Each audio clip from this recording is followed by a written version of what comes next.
5 minutos ou um pouco mais, com a tolerância da mesa, para defender o país de uma medida rigorosamente errada que parte de uma compreensão equivocada da crise.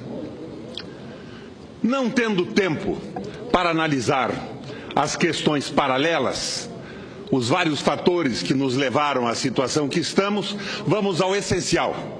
E o essencial é a moldura internacional da crise que vivemos.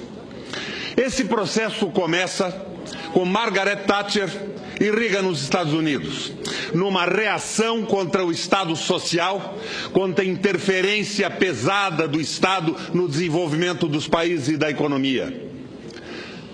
Reação à política do New Deal de Roosevelt e ao crescimento da economia inglesa.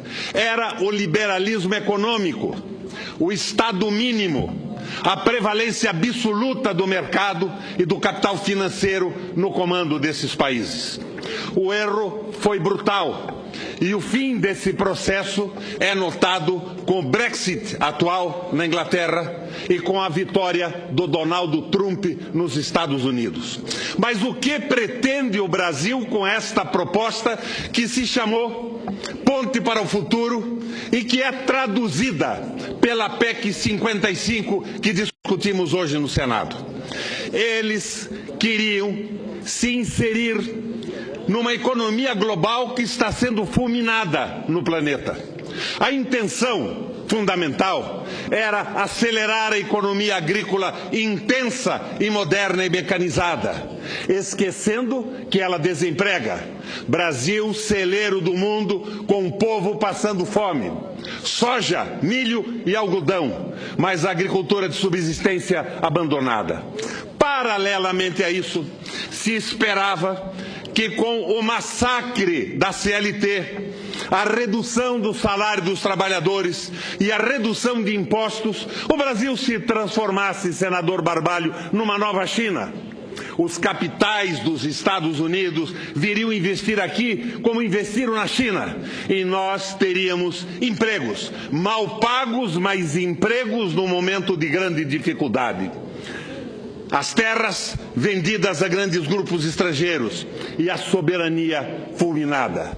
Mas o resultado disso é um resultado rigorosamente impossível. E foi fulminado, até do ponto de vista teórico, com a eleição do Donald Trump nos Estados Unidos, que ganha uma eleição exatamente reagindo ao desemprego em função da evasão do capital, que não tem pátria, senador Cristóvão. O capital que saiu pelo mundo procurando trabalhadores massacrados e salários reduzidos, procurando redução do pagamento de impostos e grandes lucros, que levou a um desemprego brutal nos Estados Unidos, sobre o qual cavalgou a candidatura do Donaldo. O Donaldo que ganha uma eleição, apesar de todo o seu atraso no que se refere ao processo civilizatório do mundo. Essa brutalidade toda é derrotada nos Estados Unidos. E o liberalismo econômico, o maldito liberalismo econômico, um verdadeiro zumbi, natimorto, perambulando pelo mundo, pede asilo no Brasil. E se asila, senador Jucá, no texto do raio da Ponte para o Futuro.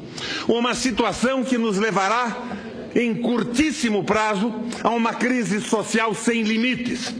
Eu diria, e que esse plenário anote, plenário com poucos senadores, porque a maioria dos senadores não se interessa mais em debater a questão da PEC 55. Está tudo acertado. Como dizia senador Jucá, o Aureliano Chaves, quando era vice-presidente da República. No Congresso Nacional, um bom discurso convence o plenário e você sente com o assentimento da cabeça dos parlamentares. Convence o plenário, mas não muda o voto, porque o voto já foi negociado numa fisiologia descarada, numa acomodação de cargos, ministérios, vantagens e emendas liberadas pelo governo. Nós vamos a uma crise em abril ou março de perspectivas e volume simplesmente inacreditável. O Brasil não vai se conformar e ser transformado numa China.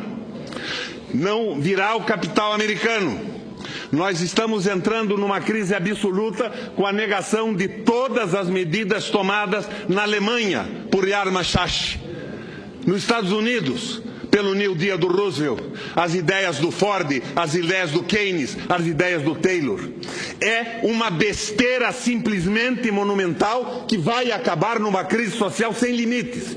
Eu não tenho a menor dúvida disso. E eu não ocupo essa tribuna para fazer crítica do processo de corrupção, porque o grande processo que tem que ser combatido é o fim de um projeto soberano para o Brasil, um desenvolvimento que pense nas pessoas. E eu, no limite do tempo que tenho, encerro por aqui. E encerro, mais uma vez, advertindo o Senado. O brasileiro não vai abrir mão do progresso social dos últimos 40 anos. A crise do país não é a crise do déficit primário. Entre 2010 e 2015, 4 anos nos deram um fantástico superávit. O déficit veio quando Joaquim Levy assume o comando da economia, quando o Manteiga cede e recua na redução dos juros. E nós saímos de 45 bilhões de reais de déficit para 513 bilhões de reais em 2015. É isso que nos espera diante da perplexidade absoluta de um Senado da República e de um Congresso que não quer refletir e não quer aprofundar as causas nacionais e internacionais dessa monumental asneira que é a PEC 55.